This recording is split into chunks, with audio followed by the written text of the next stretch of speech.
Greetings and welcome to another LGR unboxing of donations thing. We've got so much stuff here, and this is, wow, I don't know, 7 or 8 months worth. It's been a while. Last time was November 2022 that I unboxed a bunch of things at once on camera, but I've let it accumulate, hopefully to make an exciting unboxing of LGR things. And before we proceed opening up all of this excellence that y'all have sent in, just real quick, I want to address some misconceptions or confusion, I don't know, questions that come up pretty much every time I do one of these. And, you know, that's things like, why do I wait so long to open these things up? You know, it seems ungrateful, or why do you do these videos at all? They seem like a waste of time. Well, to answer the first one, I always just found it fun to watch these kind of videos myself, and that's why I started doing them. I think it's kind of a fun event, you know, just getting a whole bunch of things at once, opening a bunch of them on camera, as opposed to doing just a bunch of little videos or anything like that, or making folks wait sometimes years before I can make a dedicated video about each individual thing. Like some of these, it takes a long time to get to, most of them if I'm honest. But to be clear though, I'm not asking for donations. In fact, I say over and over, like, I don't need any more things. I've got stuff to cover on LGR for so many years to come. It just shows up in my inbox as a question of like, hey, do you want this thing? I have this thing. It's yours if you think you can use it. And so, yeah, it piles up. And so let's unbox all this stuff. Alrighty, got one here from Mohammed in Canada. Oh, wow. So, here's another numpad joystick. As far as I know, these were made in Iran in the late 90s. The only thing missing from the box is the adhesive pads. Manual is in Farsi, but I doubt you would need any translations. Yeah, it's got to be pretty simple, right? Probably used this about a week before getting frustrated and putting it back in the box. Also included some ILM Lucasfilm related stuff. Okay. Well, thank you very much. This, I don't know what's in here. Oh, wow. Oh, okay. Well, that's special. Where did you get this? Whoa. Little Aladdin lamp. We got a gauntlet there, Infinity War. Where did these come from? And a Ready Player One token? An ILM Vancouver. Okay, well, I'm assuming perhaps he works there, or yeah, somehow involved with that. That's pretty darn special. Dang. Here's the thing, though. The main thing that we're sending over, the mini control. Just look at that. I had never seen pictures of this before. Lots of others. I've covered others, both on LGR and LGR blurbs, but, you know, this seems to be the same idea, just not quite. But you look at this little thing. It's so small. It doesn't move on top or anything, but it looks like it just sort of, yeah, rests on like a center key and just sort of adheres to a key and springs around. That's different. That is fascinating. And there are the instructions, such as they are. Yeah. You stick it to it and you use it. Little numpad joystick. That is so cool. Thank you, Mohammed. Got one from James. Oh yeah, I remember reading about this now over email. The Neuroblast, a HyperCard disc zine, a 1-bit cyberpunk-centric entertainment tech stack zine inspired by life in the heart of 2023 San Francisco. Compiled in ancient Apple HyperCard software on a vintage iMac. Love that 1-bit art. Oh, that kind of, oh, dude, yeah, this is looking really cool. So, this is a floppy disk version. Oh, yeah. That's pretty neat. Gonna have to find a compatible Mac. So yeah, go to archive.org, that address right there.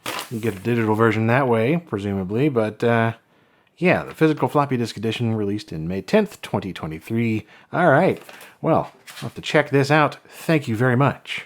All right, got an iMac G3 going here, a Bondi blue slot loading model. Not my first choice. I was actually going to go with something I thought would have been quite suited to the whole 1-bit HyperCard aesthetic they were going for, which was a Macintosh SE FDHD. So I set that up and inserted the floppy, and yeah, nothing happened. It said it was not formatted for it. And so, sure, okay, I just tried the other drive. Who knows, maybe something was weird. No, that didn't work there either. So something was off, and that's when I noticed that the floppy itself is your standard IBM formatted the high density 1.44 meg type of floppy disk, which, you know, you could format that other ways, but I was thinking, oh no, did they just format this as FAT? And they did. So this is a PC formatted floppy disk, which is fine on a G3 of a system, you know, like this. It's perfectly capable of reading it, at least with an external USB floppy drive plugged in this case. And yeah, what you have here is just a plain old stuff it file, which 1.3 megs being taken up. I can see why they didn't put it on like an 800K formatted floppy disk for older Macs. Just something that I noticed. We'll just use unstuff to do that. And there we go. We have a HyperCard file, which we can just not open up. What in the heck? I might not have the thing on here to read that on this G3. Oh, I totally do on my LC575. Well, guess I'm gonna have to install that. All right, HyperCard player installed and switched over to 640 by 480 res to get the, well, closer to the proper experience, I think. So yeah, a couple of different things here. Project Cytor. Yeah, man. And of course, Narrow Blast itself. Such good stuff. Lovely seeing this on a CRT. I know you could just go to archive.org and take a look at it that way in your browser, but I mean, come on now. This is just the way you want to do a thing like this. Seriously digging the whole look and feel and idea behind it. This just looks great. So, wow. This is awesome. HyperCard stuff is so cool.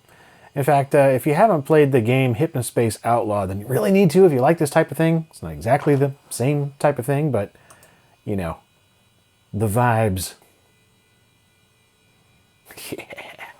Beautiful dithering. What better time to play a new board game than during a power outage? With the power out all afternoon and a historic bomb, cyclone, rainstorm raging throughout the San Francisco Bay Area, we waited for the outside world to get completely dark before breaking out the candles. Man, that sounds delightful. All right, well, there's obviously much more to see there, and I didn't mean to go fully all the way back, but I could spend quite a bit of time there. Check the link in the video description. Thanks again for sending over the disc version, too. Alrighty, got this one here from Aldridge. Alright, here is the sound card and driver CD emailed about. The card is untested, hopefully it functions, and CD is unopened. Well, awesome. Yeah, thank you very much. Matt, actually. And also, apparently, yeah, I do a podcast with some folks. Yeah, Our Toy Addictions. Matt, Aaron, and Ron. On everything. All right. Ooh. Creative Labs CT4520. This is an AW64 card that I did not have. I've never actually compared this to the AW64 Gold that I have. I'm curious, you know, just, I don't know. I've never compared the two. I've always wanted to. So, got this cable here. It's just 2-pin. What is that? Is that for the PC speaker? The never opened driver CD has now been opened. Ha ha ha. I'll make sure that this is archived. If it's not already, then, well, here it is. Thank you very much for sending all this in, and I hope the podcast is going well. All right, get a slim one here from Shift Happens. So yeah, I remember being told about this now. So it's a preview of a book, a keyboard book by Marcin Wickery. I apologize if I got that wrong. So yeah, this was packed inside there. A little preview of a book. It's in the works. Basically the same size paper and printer as the actual book. Oh, there was a Kickstarter in February. I guess we'll look up and see if that happened. The chapter is more on the early typewriter side, but there are tons of keyboards and just interesting keyboard adjacent devices inside the book I think you'd love. Yeah, it sounded like kind of thing I would be into. The Shift Wars, starting in 1888 here, apparently. Heck yeah, look at all this. Yeah, just the whole idea of having a book on the evolution of keyboards and typing solutions, going from typewriters and, you know, moving on up to well, what we have now, but I'm very much intrigued, of course, to get to the things of like the 60s, 70s into the 80s, modern kind of computing and all that, or, more modern personal microcomputers and things. Thank you very much for sending this. Let me check on that Kickstarter. Oh, yeah. 4,000 some backers pledging $750,000, and yeah, that definitely happened. Both stretch goals met. Well, congratulations. I'm pretty stoked to get that. Yeah, 1,200 some pages, 1,300 high quality photographs. Wow. Anyway, thanks for sending over the preview. All right, got this from Sister Spike. All right, yeah. Well, this is neat. A Micron Electronics Editions catalog, summer 1998. There is a note. Don't think we've had too much nun mail before, but here we are. So, yeah, enclosed is that. I so enjoy looking at these things. I've enjoyed watching you go through old tech ads and catalogs as well. Nice. Always a fun time for me. And also went rummaging through the IT guy's office looking for some kind of something extra, but he's much neater and more organized than all of our past IT guys has cleaned up too well. Oh man, throwing shade at all the previous IT guys. People have made choices about how they use their resources and talents. You are using yours to make the world a little happier and entertaining. Well, I appreciate that. Especially if it proved to be a positive thing going through everything we've gone through in the past few years. So, yeah, doing my very best. Thank you for watching. Teach Yourself Windows 95 by VIA Graphics. I think these go with a VHS. Yeah, at least the other ones like this I've seen do, but this is the software side. And then this is the catalog itself. That lovely Micron Millennia on there in the front.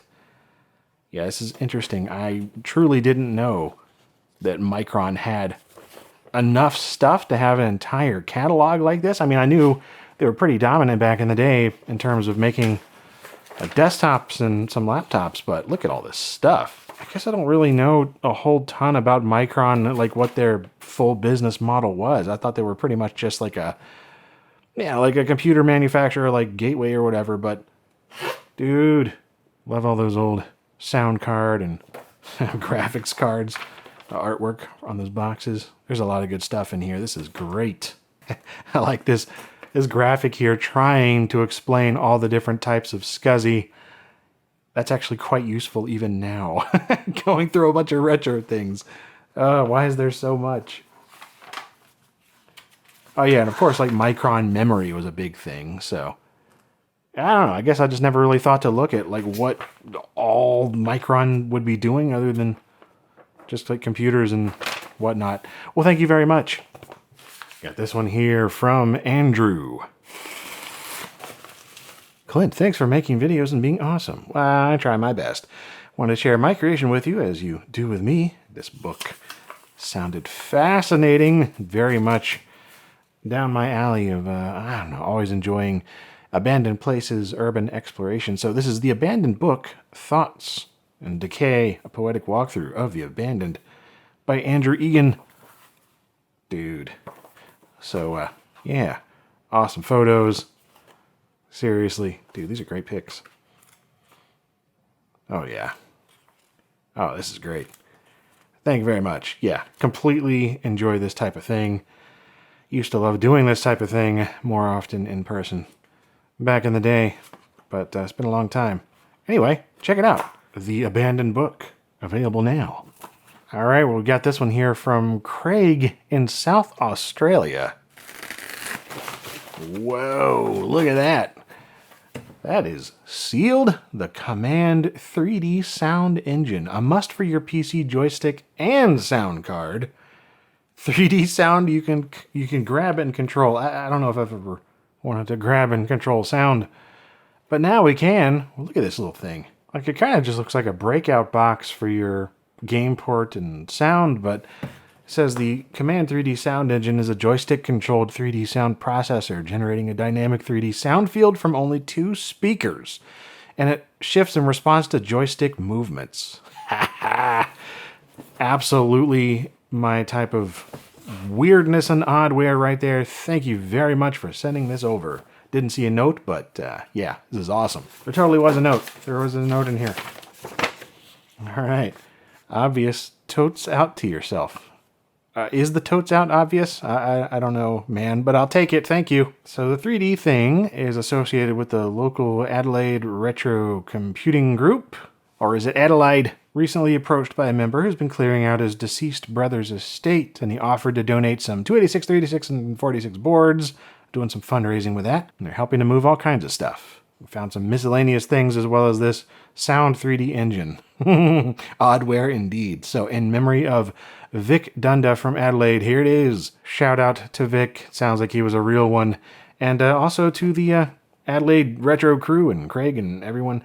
That's going to be a fun thing to dive into, whatever the heck it is. All right, got one here from Jeff.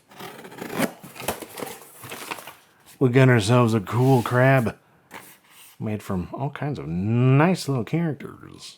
It comes from Jeff and Luke. Greetings from Texas. They recently boxed up their Apple IIe system and put most of it in storage, ending up with a few extra things that are in here. So a Suncom Starfighter joystick, a TG Products joystick, also the 2E style. 2 modern add-ons from Reactive Micro. That's always welcome. An adapter to connect DB15 controllers. That's pretty cool. And a set of upgrade chips to turn the original 2E into the enhanced model. That's also awesome. Don't have either of those. I don't have any of this. Some Apple IIe software, a Tetris port by Spectrum Holobyte, and Dazzle Draw by Broderbund. Lovely. And an unrelated bonus surprise, Rad2X HDMI breakout box for the original PlayStation. RGB output in both 240p and 480i. So many unexpected goodies. Oh, I see an egghead sleeve. Yeah. All right, that's awesome. 2E, 2C, 2GS version of Tetris, and 2 Plus and 2E on the other side. I just love that egghead sleeve. And of course, Dazzle Draw, an absolute classic. Also nice for testing out 80-column mode. All right, here's that Suncom joystick, the Starfighter. Look at this little guy. Little orange buttons everywhere, looking all neat. Is this thing, which does actually look a little handmade. Okay, so that goes into the 16 pin there. Interesting. It's like a craft stick, but yeah, not at all. A little Reactive Micro deal.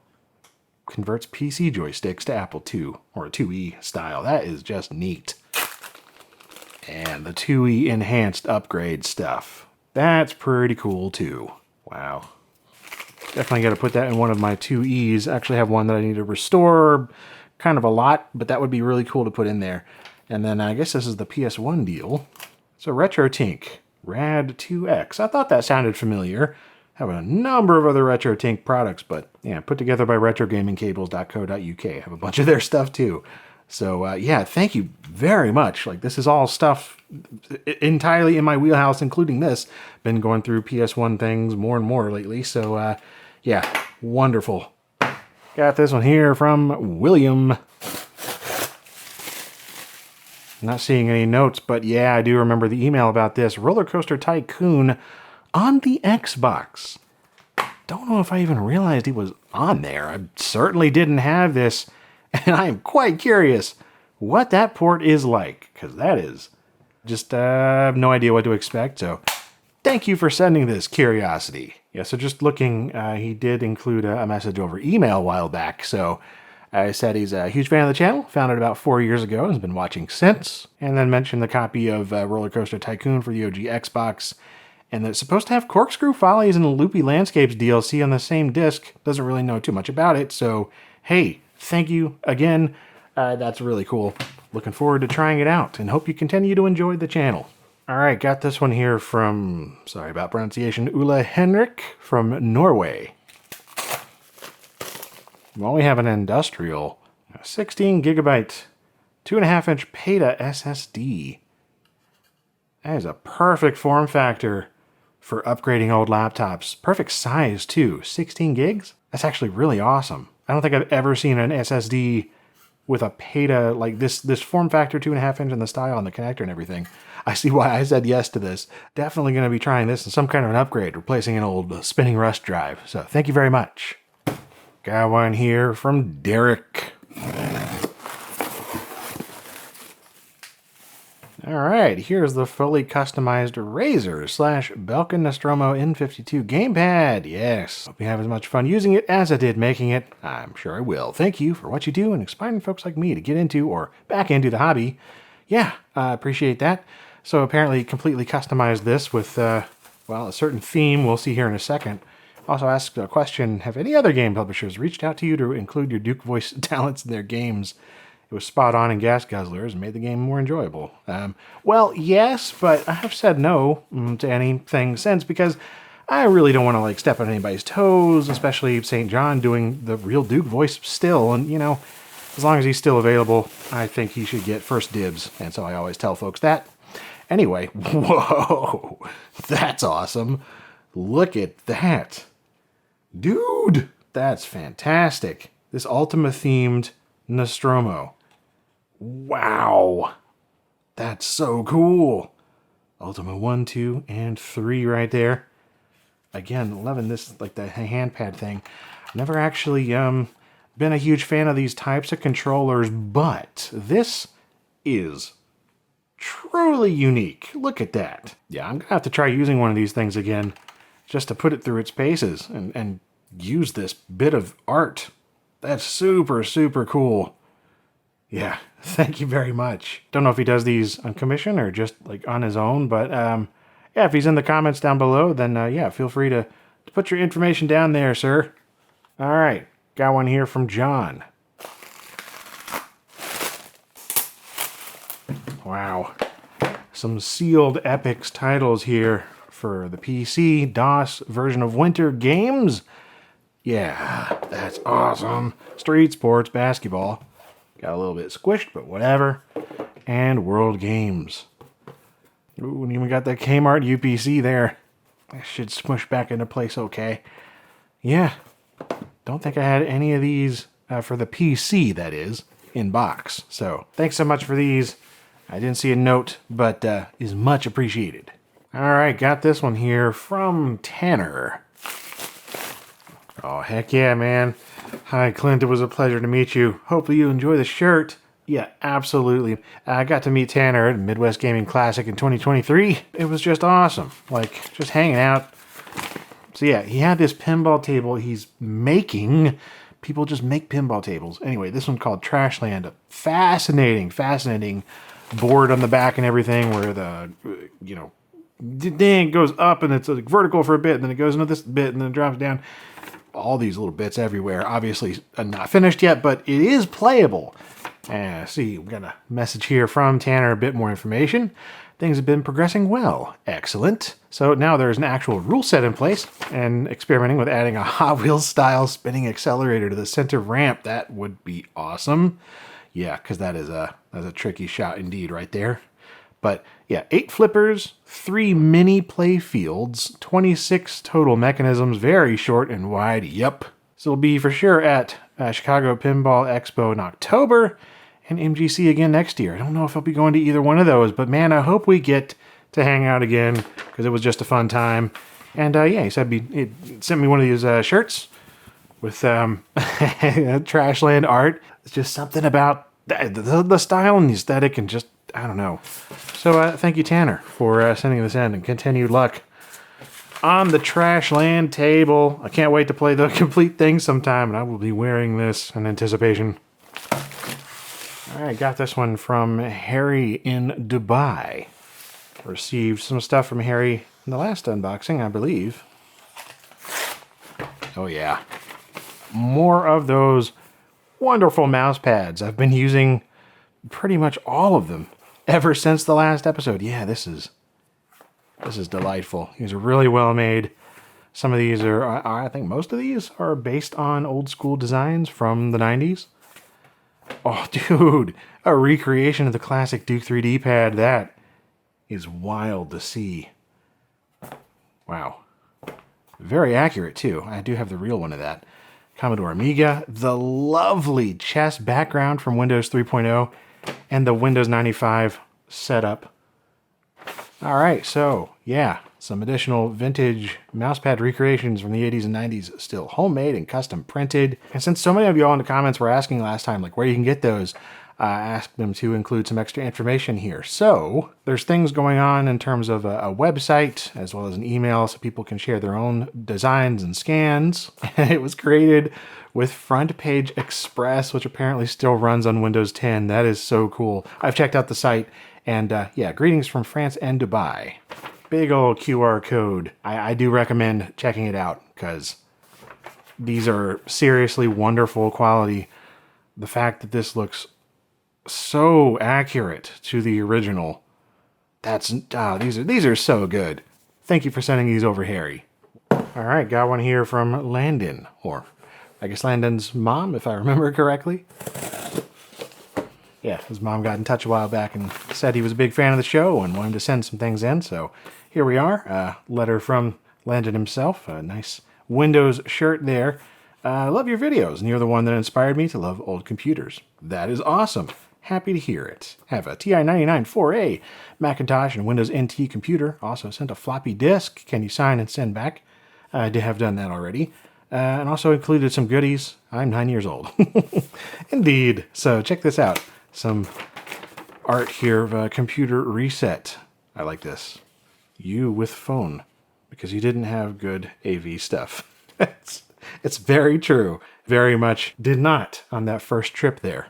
And it's included the CardScan Personal business card scanner, which I had not heard of. I do have another business card scanner that is older and like bulkier and ridiculous that I found thrifting once. But yeah, this seems to do a very similar thing, but in a much smaller form factor with Windows XP.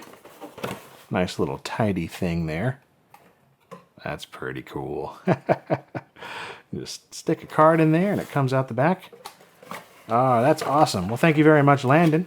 And yeah, hope that you continue to enjoy the videos and messing around with old machines.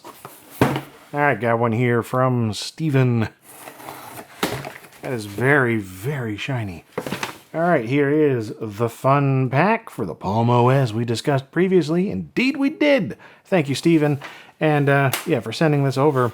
One that I had not come across before. Good grief, the mirror finish on this. Yeah, Palm Fun Pack. Arcade-style games, 11 Power Pack games for the Palm platform. Look at that. Yeah, boxed Palm software. Just don't have too much of this. I think I have one other Palm compilation box, but doesn't look nearly this reflective. So it works with the Palm 5, 3X, and the 3, Palm Pilot Professional, and pretty much everything, just all kinds of Palms. Anyway, thank you for this. Well, this is one very differently packaged box from somebody in Canada. I don't see a name.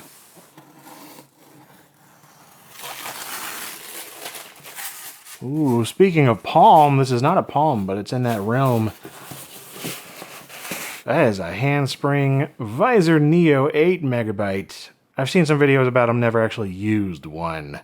But yeah. It does run Palm OS. Okay, well, I just knew it wasn't like a Palm branded thing. This is sort of its own kind of ecosystem, I thought. I don't know, maybe they just turned into regular Palms by this point. Well, I clearly don't know much about what I'm talking about here. Not yet. This thing appears to be sealed. Wow. Oh, that is a big disc. Got an 8-inch floppy here. That's a hard sector bad boy. All right, so we do have a note in here. It's from Phil. It says, it's been ages since I offered this to you, and surely you've forgotten about it. Yeah, anyway, no worries about that. Also, an unsolicited disc pic. Disc pic. I get it. And also, the box lies. This was from an order placed by a school. Has some oddball specs from what was commercially available. Notice the box does not show a green option. 2 meg English green. Well, I'm extra intrigued now. What are we got going on? Yeah, look at the email. I think he first offered in 2020 or maybe early 21. Anyway, apparently had 2 cases of 5 each, discovered while cleaning out a private college stock room. Okay. Well, thank you very much. And nice disc. All right, another one. I can't tell who it's from Canada. Everybody in Canada is anonymous, it seems. It's from Chris Angel, not that one. As mentioned in email, here is that Asus 701E PC. Awesome. From what I gather, it's the 4G Surf model, including Xandros Linux distro running KDE and ICE WM to look a lot like XP. That is darn fascinating. Got it for his wife for her to use as a web tool. She really liked it, but outgrew it after a couple years. Also includes a sealed copy of Front Mission 4 for PS2, and a spare copy due to a mistake, and figured I might like some giant stompy robot action. I mean, yeah, that is a fascinating cover. Dominate the future. Heck yeah, giant mechs? Yeah, I don't know anything about this, but sealed and welcome. And here we go. How nice looking is that? I always like these triple E PCs in terms of the way they look and feel, honestly. I don't know. I was always impressed with them back in the day.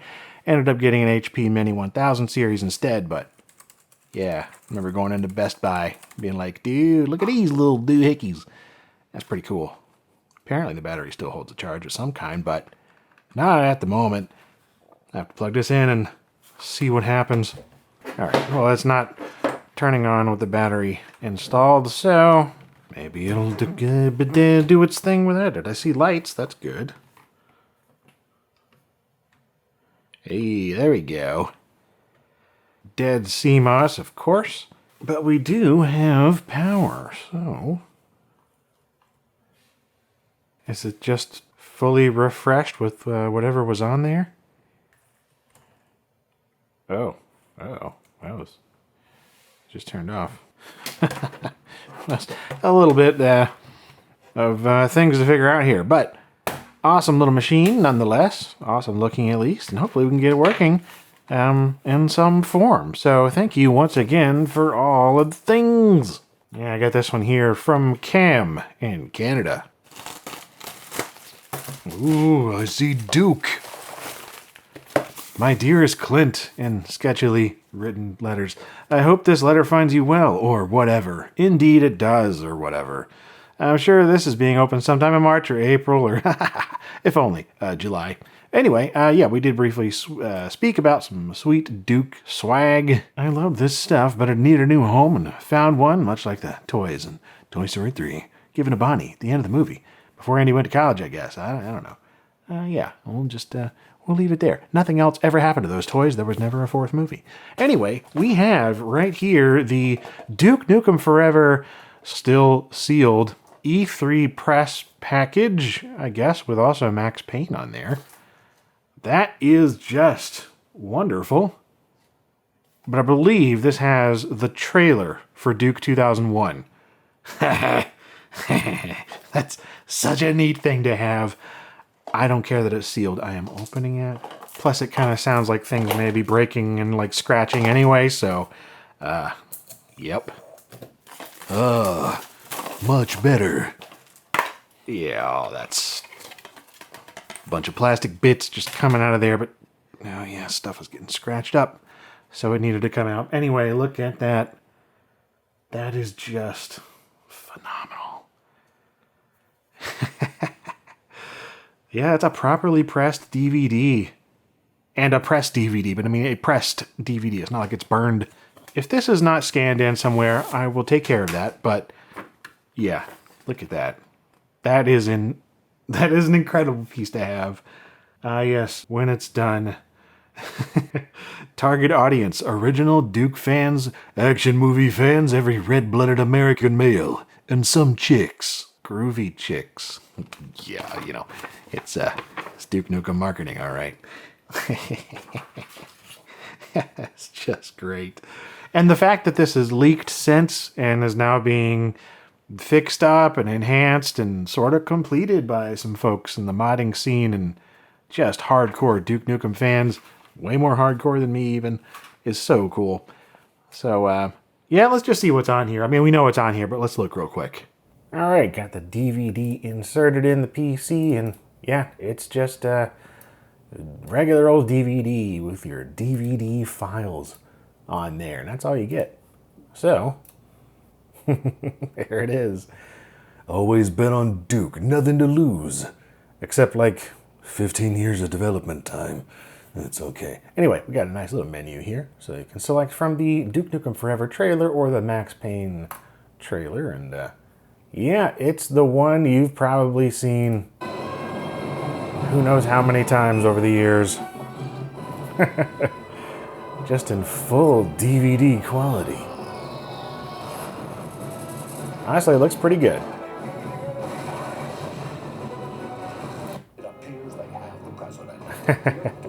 It's also surreal seeing this, having played so much of it. Finally, after years of seeing that, and then of course, you know, having upgrades to that trailer, like people have remade that using those leaked assets and all that. So this trailer I also remember being, oh yeah, like I already was super excited about this, but I remember seeing this back on the 3D Realms website, just being like, oh my goodness, I need to get this game. Dang, Max Payne is so good. Can't believe it's like 22 years old now, something like that. Good grief. Yeah, dude. Well, that's awesome.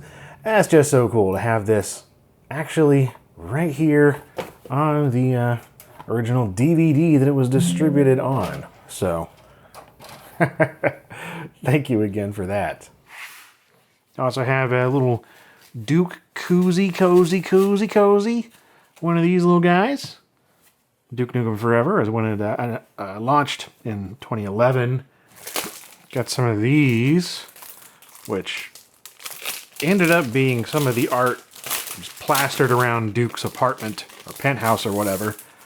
But these are the actual like prints, so I guess you could put them up yourself and frame them. It's nice to see these in much higher quality. Uh-huh. Yeah. Good stuff. Yep. Don't know if this has ever been opened either, but it is now. So this is like a metal mouse pad. It's very soft. Well, lugraphics.de. That'll stick on a table, but yeah, it's like a very metal face. Duke Nukem Forever limited edition gamer art mouse pad. Yeah, curious if anybody else used some of these mouse pads back in the day, or maybe you still do. According to this, they never wear out, or they're resistant to it. Yeah, this is just all fantastic stuff. Thank you once again. Got this one here from James. To Clint Basinger in the LGR dorm. Sure, why not?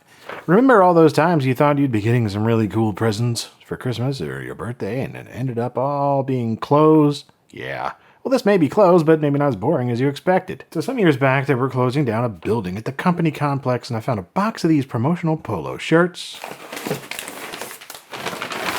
Static sensitive clothing. Whoa. All right, well, that's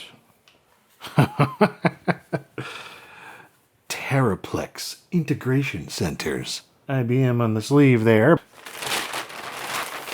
And another one in black. That's a little bit different. IBM Netfinity Terraplex Center. Interesting. What the heck was an IBM Terraplex? That's just awesome. I'm really curious what that is. I'm going to look real quick, but I don't know if anything's going to come up. See, apparently in 1999, they opened a testing center, the 4th Terraplex Integration Center in Raleigh, North Carolina.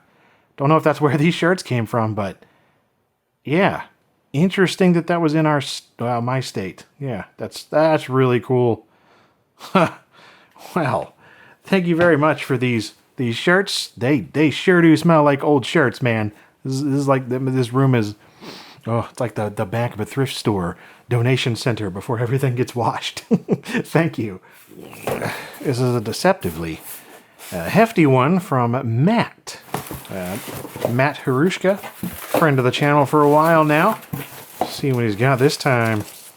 Yeah. So this is this is really cool. So I did a video about this actually on YouTube, but this is an Apple II or Apple Disc 2 for the Apple II plus a floppy emu and noisy disk all in one. This is such a neat idea, and I highly recommend the video, and the other videos he's been doing recently too. It's under Harush Collects. Maybe it's still under that. I know he switched it over to Polymat. Either way, there'll be a link in the video description to his channel. Yeah, he's doing good stuff, and it's a really cool project. And yeah, he felt weird not sending me something new old stock IBM, which he's done multiple times before. But, oh wow. Also did still include some of that stuff to complement the 380. Thank you very much, Matt. Yeah, you didn't have to do that, but that's awesome. Yeah, that feels like a disc too. Well, look at that. This is a disc 2 drive, but it's been retrofitted with this wonderful little floppy emu project, and yeah, some other, I don't know. This is such a well integrated, wonderful idea. Let me just hook it up to an Apple II I have in the retro room upstairs and check it out.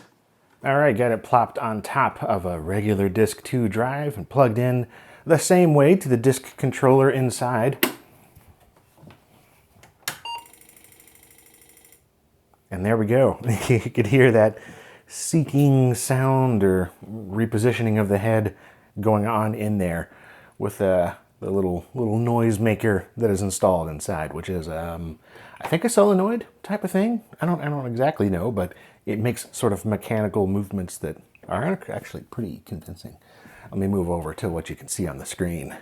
So yeah, you can select your different types of discs here. We're going to be going with the 5 1/4 inch because Apple IIe and micro SD card right there, and included a bunch of disc images, but yeah, at this point it really just works the same way as the normal floppy emu, which is this right here that I've used for years.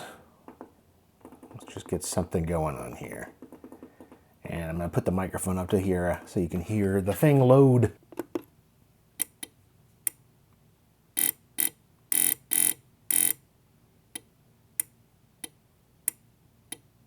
It's pretty neat.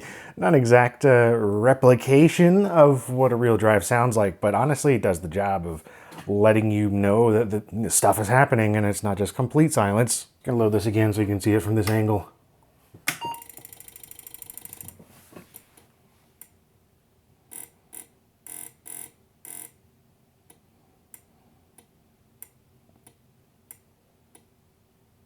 Yeah. That's just awesome. A nice little combination of projects to, yeah, just culminate in something that's pretty darn cool, I think.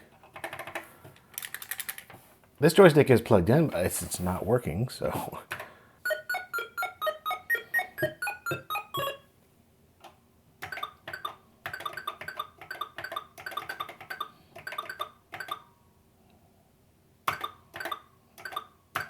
Those darned invisible looking logs. Yeah, that's what I get for running this on a monochrome screen, but you know.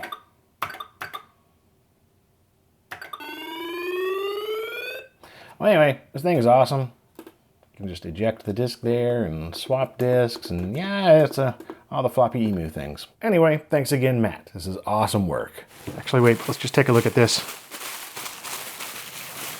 Oh, dude, really? He just keeps coming across this stuff. This is incredible. So these are official IBM ThinkPad 380 series memory upgrades. The options by IBM. These are new old stock. What in the world, man?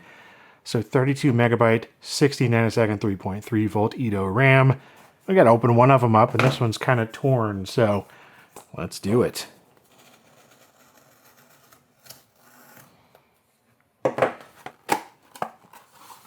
Ooh, that's beautiful. And there is some paperwork. Oh, IBM, the memory user's guide. This is so unnecessary for just this one little module of RAM. And it's just mostly warranty information and disclaimers that, yeah, For installation, refer to the documentation that comes with your computer. That's all this says. But they had to include this like 10-page little booklet because some style guide or best practices business sheet from 40 years prior says that has to be in there. All right, and there we go. This beautiful little thing. How much would this have cost in 1996, 97, or whenever this was sold? I don't know, but 32 megabytes of RAM in this form factor. Don't know where you got this, Matt, but thank you very much. And of course, thank you for this as well. That is amazing. I just love that. And check out his channel. It's genuinely enjoyable. Got this one here from Steve. A note here saying, very happy you offered this piece of history a good home. My pleasure. I love your channel and keep up the great work. Thank you, Steve. And yeah, if this is not the best place for it, I would be happy to offer this to a museum because this right here, Unix document version 2B, he said he found this while cleaning out his office at Bell Labs. So look at that, Unix time sharing system. 7th edition, volume 2B is the programmer's manual for Unix 1979, Bell Telephone Laboratories, Murray Hill, New Jersey. Apparently it was given to him from this guy here, Dennis Ritchie, head of system software research on this business card. And even better, he found this photo, and that's Dennis right there. This wonderful DEC system, looks like a PDP-11. So yeah, I figured I'd print that out and laminate it and keep it with it, just as part of the history. But just seeing such historically significant bits of computer documentation like this, I don't know. I couldn't say no. DC, BC, assembler, Unix C compiler, setting up Unix, I/O system implementation, regenerating system software, UUCP password security. It's just nice to have on hand if the topic ever happens to come up for a video. It's a wonderful visual. Just, oh yeah, making a disc from a tape. But I have no doubt this will eventually end up in the hands of a proper museum at some point. I know some folks that would love to have this, I'm sure. So thank you very much, Steve. All right, got this one here from Duncan, Hungerford, England, in the UK. Well, isn't that nice? Greetings from Hungerford. How pleasantly English. Some assembly required on the power cable there, but that's okay. Oh, I don't see any notes in here. Goodness, this thing smells like the 70s. Whew! Don't even have to get up close to smell that. It's just that capacitor, aging electronics, just very distinct smell of so many things of this era. Anyway, this is a Rockwell Anita 1211 SL. Lovely desktop calculator. I just love the way this thing looks. And the display is pretty special. Okay, so yeah, we can't actually switch between power. It's set to 220, but it'll take 115. And it's just a standard IEC connector there. So, let me look up the email first and then we'll just plug it in. So yeah, Duncan said, have this, which he rescued from recycling about 10 years ago. As far as you could tell, it's fully functional, had no use for it, so it's mine if I want it, and yes. Oh, it's just slightly... Oh, it's too big, isn't it? There we go. Please don't blow up. Nice. That's wonderful.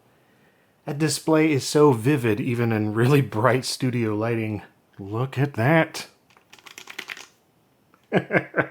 A beautiful display. So yeah, 12-digit amber gas discharge. 2nd generation Pendicon display. Circa 1975, sold in 76 or thereabouts. Truly, truly beautiful electronics in there. Yeah, that's just so cool. I love collecting these type of things, mid to late 70s especially. Thank you very much, Duncan. Got this one here from Giorgio. Whoa. Well, all right. There's a lot of MX keycaps. All right. Yes. This is the set of keycaps they designed based on the Xerox 6085 keyboard. Hope you enjoy it. I certainly will. It also included a 10U spacebar, ordered a small batch of just for fun. Okay. It'll work on any board that supports 7U stabilizers. I have some various mechanical keyboard projects with MX compatible mounts and whatnot that I'm hoping to do in the coming months, and this might be a perfect, or will be a perfect, opportunity to test these. Oh, wow. That's gorgeous. I love keycaps that are designed around classic systems like this, especially like mainframes and minis and early micros, terminals, all those kind of things. Have a Dolch keycap set upstairs, and some based on early DEC and Apple systems, all kinds of things. How does this open up? Yeah, look at that. Pretty nice looking legends on there. Appear to be Die Sub PBT by Enjoy PBT. Designed by New Types in North Carolina. So, yeah, if there's a link to Giorgio's creations like this, I'll put that in the description. You just offer to send these over without, you know, any stipulations on coverage or whatever. But I'm definitely going to be using these because, again, I love the way this stuff looks. These classic color schemes, that like dark fuchsia, magenta, purpley reddishness for the legends on the letters and numerals and some of these others. Ooh, that is fancy. Look at that. Debossed and everything. Oh, that is nice. Rama X6085. Heavier feeling too. Wow, I like that a lot. Don't have any keys like that. I need to seek more of that out. Anyway, thank you very much.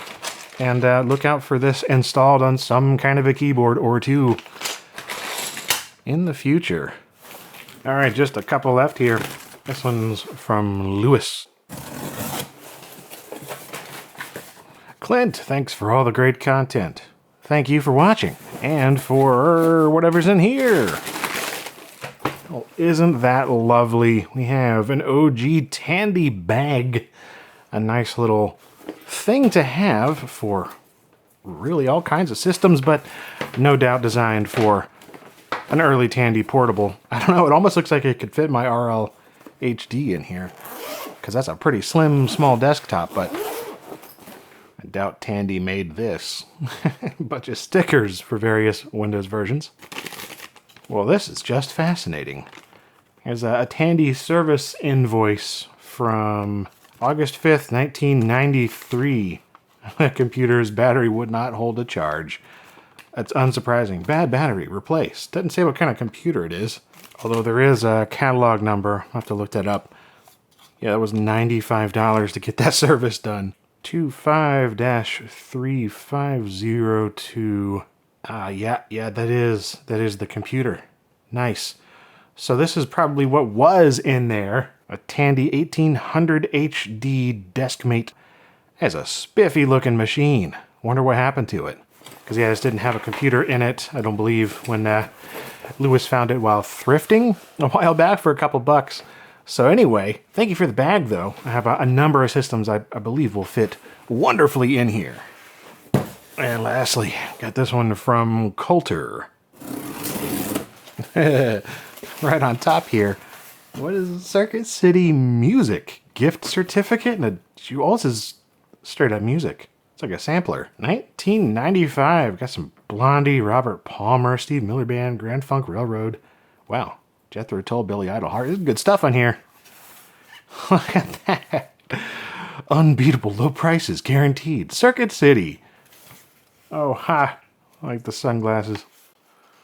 Okay. A certificate certifies that the holder has the right to be cool and rock. With merchandise purchased at any of our Circuit City stores. So there is a, oh yeah, gift certificate. Coupon good for $1 off any compact disc with the Price Busters sticker.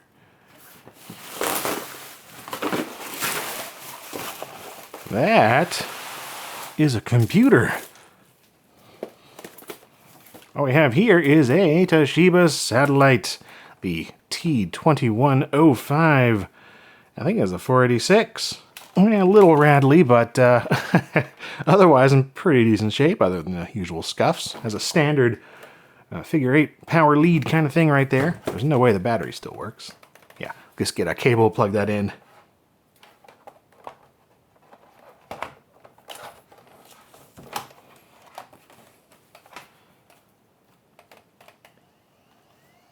Oh, hey, we got some life. Ha ha ho! Oh, I'll have to turn the polarizer here. 8 megabytes of RAM. We have VGA output, but I actually don't know if this is a color display or not. It's certainly passive. Yeah, it looks better. Enabled inversion of the LCD, so it's definitely mono. That's phenomenal that the hard drive still works. Wow. Dude! I remember this. Let me look up the email now. Okay, so Coulter picked this up while thrifting a while back, and it appears to have been used by management at the local Circuit City once upon a time. Front end with their internal system has Windows 3.1 as well. So yeah, the T2105 has Intel, of course, 486 DX2 running at 50 megahertz. And obviously this one has fascinating things on there that need to be backed up. Thank goodness this hard disk is still working. That is extremely cool. Whoa, all kinds of things you can do. Employee scheduling system, it needs a password. Yeah, perhaps somebody can crack that. I don't know if you even want to, but AS400 menu, it's an IBM thing. Presumably just connected to that to do the more involved things. Yeah, this is really cool. The fact that this is all on here. What the heck? Man. If anybody ever worked for Circuit City back in the day and knew what this does, let me know. I would be highly curious. It looks exceedingly boring and probably pretty straightforward, just like, you know, managing the schedule and keeping track of spreadsheets and whatever. But still, you know, management computer from Circuit City. This is really, really cool. Oh, it's got a Prodigy folder on there. Lemmings, AOL 3.0.